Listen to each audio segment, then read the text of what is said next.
The UK's election campaign is 1 week old now, and Rishi Sunak's government has got off to a rather lacklustre start. Sunak's main gambit is introducing military service for young people, a move that his own defence minister had previously ruled out, and a former military chief has called bonkers.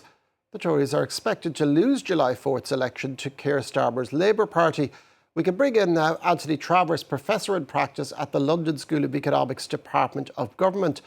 Good morning, Anthony. This is not a very convincing start to the election for Rishi Sunak, is it? And does the Prime Minister think he can actually win the election?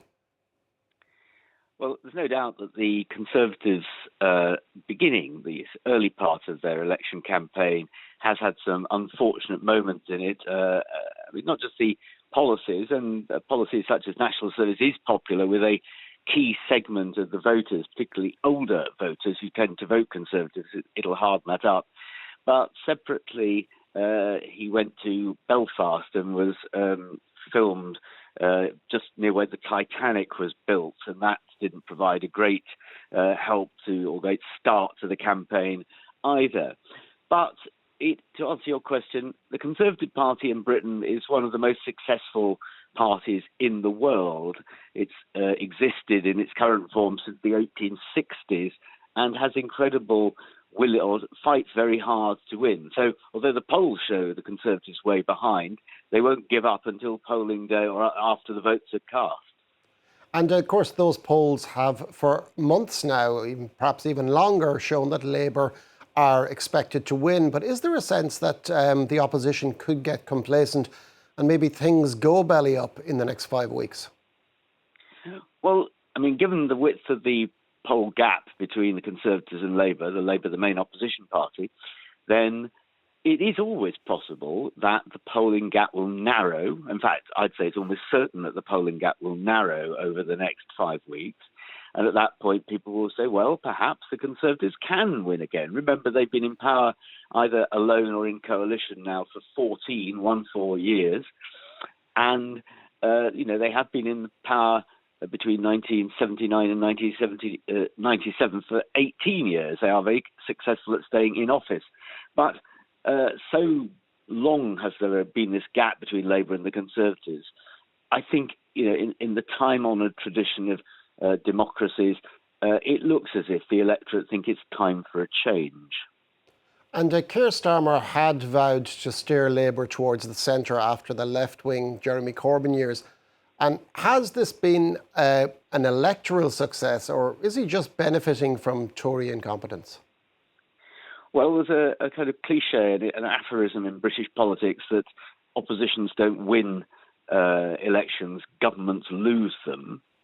And the Conservative Party have had a pretty difficult few years. Remember, Boris Johnson's prime ministership ended badly after parties in Downing Street during the COVID lockdowns.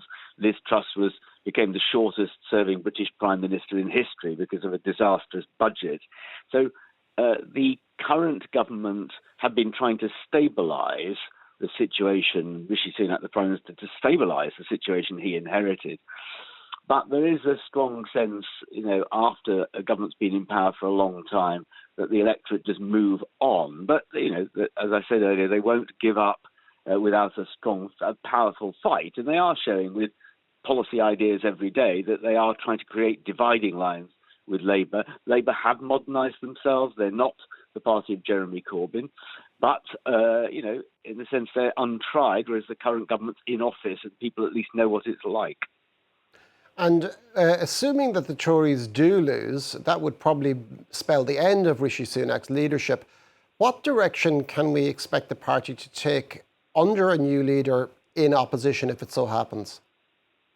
Well, there's no question that the Conservative Party in Britain is amazingly ruthless at getting rid of leaders who've lost. So it would be amazing if Sunak were to lose and then to stay on. It has happened, but it's unusual. I think there'd then be a struggle for the soul of the Conservative Party. Excuse me. Should it move further to the right to be a more genuinely right-wing party, or should it tack back to the centre politically, which is where most British elections are won. But it really depends on who gets into Parliament at this coming election, and where that struggle for the soul of this remarkably long-lived party would then, who'd win that struggle. Thank you very much for that. Anthony Travers, Professor in Practice at the London School of Economics' Department of Government.